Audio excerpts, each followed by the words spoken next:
ঢালাই চলতেছে কীভাবে দেখেন আপনারা সবাই পাইলিংয়ে ঢালাই চলতেছে। এটার ভিতরে তারপর ঢালতেছে দেখতেছেন আপনারা কত সুন্দরভাবে ঢালাই শেষ। আপনারা দেখতে পাচ্ছেন সম্পূর্ণ মাটির কাদার ভিতরে চলে যেতে আছে, কিন্তু আমরা অল্প একটু মাটির কাদা যদি লাগাই বিল্ডিংয়ে তাহলে কিন্তু অনেকটা কৈফিয়ত দেওয়া লাগে।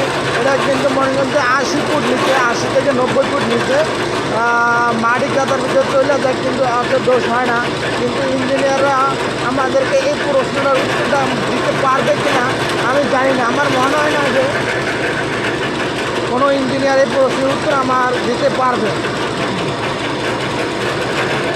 আমার একটাই প্রশ্নের উত্তর হইল, ইঞ্জিনিয়ার বড় বড় যারা আছেন আর আপনাদেরকে একটা প্রশ্ন উত্তর যে আপনারা এই যে এত নিচের গভীরে যে ঢালাইটা করতেছেন কোনো মাটি কাটার ভিতরে, এটার উত্তর দিতে পারবেন কিনা।